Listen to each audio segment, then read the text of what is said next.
ಇದನ್ನು ಯಾವತ್ತಾರು ಯೋಚನೆ ಮಾಡಿದ್ದೀರಾ? ಒಬ್ಬ ವ್ಯಕ್ತಿ ಸತ್ತ ನಂತರ ಬೇರೆ ಬೇರೆ ಧರ್ಮಗಳಲ್ಲಿ ಬೇರೆ ಬೇರೆ ರೀತಿಯಲ್ಲಿ ಅವನ ಅಂತ್ಯಕ್ರಿಯೆ ನಡೆಯುತ್ತೆ.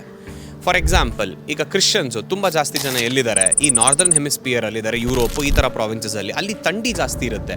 ಒಬ್ಬ ವ್ಯಕ್ತಿ ಸತ್ತ ನಂತರ ಅವನನ್ನು ಭೂಮಿ ಒಳಗಡೆ ಊತಾಕಿದಾಗ ಆ ಥಂಡಿಗೆ ಬಾಡಿ ಡಿಕಾಂಪೋಸ್ ಆಗಲ್ಲ. ಡಿಕಾಂಪೋಸ್ ಆಗೋದು ಹೆಲ್ಪ್ ಆಗಬೇಕು ಅನ್ನೋ ಕಾರಣಕ್ಕೆ ಒಂದು ವುಡನ್ ಕಾಫಿನ್ನಲ್ಲಿ ಒಬ್ಬ ವ್ಯಕ್ತಿನ ಭೂಮಿ ಒಳಗಡೆ ಊತಾಕ್ತಿದ್ರು.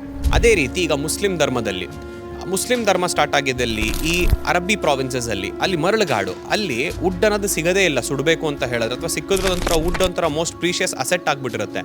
ಅದಕ್ಕಾಗಿ ಒಬ್ಬ ವ್ಯಕ್ತಿ ಸತ್ತ ನಂತರ ಅವರನ್ನು ಮಣ್ಣೊಳಗಡೆ ಊತಾಕ್ತಿದ್ರು. ಆ ಟೆಂಪರೇಚರ್ಗೆ, ಆ ಕ್ಲೈಮೇಟ್ಗೆ ಆಟೋಮೆಟಿಕ್ ಬಾಡಿ ಬೇಗ ಡಿಕಂಪೋಸ್ ಆಗ್ತಿತ್ತು.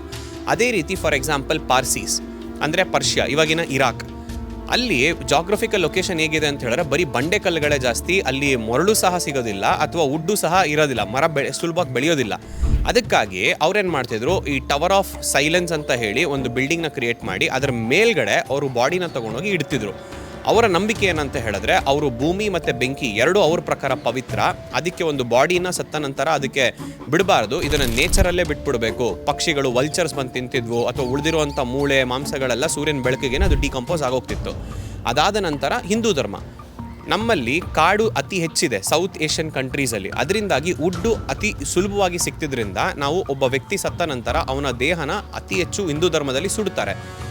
ಈ ಒಂದು ಅಂತ್ಯಕ್ರಿಯೆ ಪ್ರೊಸೀಜರ್ ಅನ್ನೋದು ಮೋರ್ ದ್ಯಾನ್ ಎ ರಿಲಿಜನ್, ಇದೊಂಥರ ಜಾಗ್ರಫಿಕಲ್ ಲೊಕೇಶನ್ ಬೇಸಿಸ್ ಮೇಲ್ಗಡೆ ನಿರ್ಧಾರ ಮಾಡ್ಕೊಂಡಿರುವಂಥದ್ದು. ಅದೇ ನಂಬಿಕೆನ ಇವತ್ತಿಗೂ ಬೇರೆ ಬೇರೆ ಧರ್ಮದವರು ಅದನ್ನೇ ಫಾಲೋ ಮಾಡ್ತಾ ಬಂದಿದ್ದಾರೆ. Irrespective of the geographical location ಇವತ್ತು ಅವ್ರು ಇದ್ರೂ ಸಹ ಅವರ ಪದ್ಧತಿ, ಅವರ ನಂಬಿಕೆನ ಫಾಲೋ ಮಾಡ್ಕೊಂಡು ಬರ್ತಿದ್ದಾರೆ.